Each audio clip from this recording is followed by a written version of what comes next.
This dam is absolutely huge. The reservoir behind it will be roughly the same size as London, while the dam itself will be twice as tall as the Golden Gate Bridge. Welcome to the Grand Ethiopian Renaissance Dam, an epic name for an epic feat of engineering. It's decades in the making and forms part of the country's so-called economic miracle, largely because it has the potential to lift millions of people out of poverty. But it could also be the dangerous spark that ignites a whole new conflict in the region. Egypt, Sudan and Ethiopia are at odds over who controls the world's longest river. A fight for the Nile.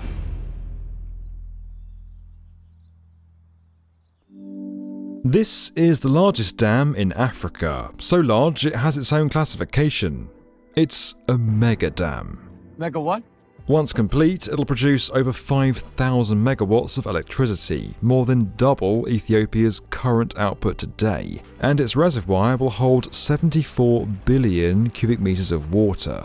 The numbers here don't get any less overwhelming. The dam itself is made of 10 million cubic meters of roller-compacted concrete and is set to include 2 power stations, 3 spillways, and a saddle dam. The main dam itself will be 145 meters deep by 1.7 kilometers long, while the saddle dam supporting the main structure will be an astonishing 4.8 kilometers long by 45 meters high. There'll be 2 outdoor power stations on either bank of the river, with the capacity to generate roughly 2,000 to 3,700 megawatts of power. The first step on the journey to build something as enormous as this kind of sets the tone for the rest of the project: the casual diversion of the Blue Nile River in 2013. Now, as dramatic as that sounds, it's actually pretty common when building dams. Here's how it works. Most dams are built over rivers, but to pour concrete you need a dry working area. So diversion channels or tunnels are formed around the side of a dam's location for the period of its construction. If you're going through hard rock, then explosives are normally used to clear a path, while soft soils and rocks are excavated. Once there's a dry space for workers, foundations are laid. They have to be strong enough to withstand the weight of the dam and the enormous water pressures acting on them. As we said, the Renaissance Dam will be 145 meters deep, almost the height of a skyscraper, and that 74 billion cubic meters of water behind it will create a lot of pressure. Those foundations absolutely cannot leak, so the soil and rocks in the ground below the dam have to be strength tested and are sometimes removed and replaced with stronger materials. Once a dam is complete and in place, the diversion channels around it are blocked and water typically builds into a reservoir behind the dam structure. That's exactly what happened at the Hoover Dam on the Arizona-Nevada border. Water is let through openings in the dam as necessary and often harnessed for hydroelectric power. The immense scale of the Renaissance Dam has likely required special on-site concrete batching plants to be established close to the worksite. They help to increase efficiency and can ensure more control over the delivery of materials, something that's essential once you've started a big concrete pour.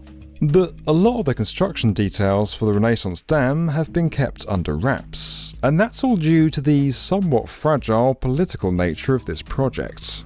You see, the dam is being built here on the Blue Nile, just 30 kilometers upstream from the Sudan border, and it's caused fierce debate over exactly who owns the Nile and the water flowing in it. Egypt's President Sisi says the Nile is a question of life, a matter of existence to Egypt. It's worried that its share of the water will be reduced when Ethiopia starts to fill the massive dam. There is no Egypt without water. We either have water or there is no future for us. Further downriver is Egypt, and Egypt's pretty much entirely built around the Nile. An astounding 85% of the country's water comes from just this one source, and some 95% of the country's population live within a few kilometers of this famous river. Canals from the Nile irrigate farms and support cities, agriculture and fishing. The Nile has breathed life into this desert region for thousands of years. And if something were to happen to jeopardize that water source, well, the consequences could be disastrous, and Egypt knows this.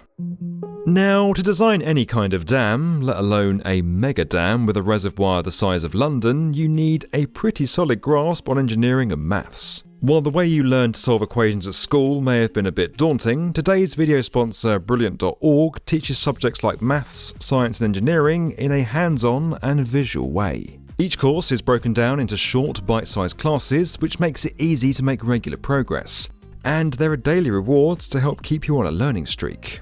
A solid understanding of geometry is key to anybody working or aspiring to work in construction.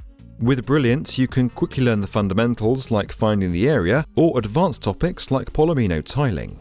Whether you want to learn a new skill from scratch, brush up on the stuff you might have forgotten from school, or just learn for fun, Brilliant.org is a great way to test your brain power and learn key skills at the same time. To get started, try a free 30-day offer by visiting brilliant.org/the B1M or by clicking the link in the description. The first 200 people to sign up will receive a 20% discount off Brilliant's annual subscription. Now, let's get back to the Nile. Tensions in the region are high, and this dam seems to be at the centre of it. Egypt was even reportedly prepared to bomb it to protect their stake in the Nile. So why would Ethiopia risk a potential war, all for a shiny new dam? Well, its government is hoping this megaproject will actually help lift the entire country out of poverty. Half of all Ethiopians today don't have access to electricity. The dam is going to change that. The country is already on the fast track to achieving its economic goals. Ethiopia has become Africa's fastest growing economy, in part boosted by massive investment in infrastructure. During this period of transformational growth, Ethiopia has managed to reduce the number of people living in extreme poverty dramatically, from over 50% of the population to 31%. It's been called the Ethiopian economic miracle, and it's becoming a model for other African countries. Major infrastructure projects play such an important role in this process. For its part, Ethiopia has argued that the effects of the dam are going to be minimal on the countries that are downstream, while the benefits will be plentiful and can be shared. But the debate over who can lay claim to the waters continues. Today, talks between the countries have almost completely broken down, with no agreement met, despite the dam now being 90% complete and scheduled to be filled within 3 years. Whatever the outcome, this is a piece of infrastructure that's likely to reshape more than just rivers in the region. This video was made possible by Brilliant. You can learn more about that at the link below. There's also the chance to dive deeper on this and the other topics on our channel over on the World's Best Construction Podcasts, available now wherever you get your podcasts. And as always, if you enjoyed this video and you want to get more from the definitive video channel for construction, make sure you're subscribed to the B1M.